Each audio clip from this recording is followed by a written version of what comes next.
Mainit. Eh, sandali. That girl from New York, yung umuulan, basang-basa. Opo. Yun ang naging... Not anymore. Oh! So, tapos na ang interview na to. Brad, sumingit ka eh. Kasalanan ko ba yun? Nakikita mo na ako eh. Hindi ka, ang bilis mo eh. Ang bilis mo, men.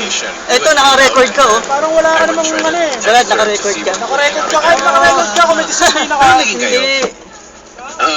Ano ba sa English yun? Oh, You've record been ka. together, naging girlfriend mo siya. Ako, hindi. Hindi pa. Oh, MU! You know MU? Brad. Oh my, you. Naka-record ka. MU. Palulustin mo ako. Mag-un. Hindi, sumingit ka eh. Mabilis na mabagal. Gaganunin mo ba? Mutual Mabilis na bagal. understanding. Ah. You have this kind of, Kita ka dito, pare. She likes you. That's mutual. I thought we did, but then I didn't. It was very confusing, Coach. Oh, It was one of yeah, I those. know. I've been there. I've done Yeah. that. No. Oh, okay. Tell me your story. Let's make the song Later. The next album.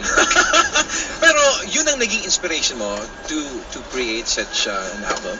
Opo. Yun. Yeah, it really started everything. Because I was in New York since 2006, playing music, trying to be a musician. And then I realized, so many other people in New York are trying to do this.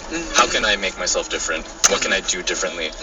And then this experience happened to me, and then the idea just hit me, so I knew I had to do it. And then here it is. Yeah.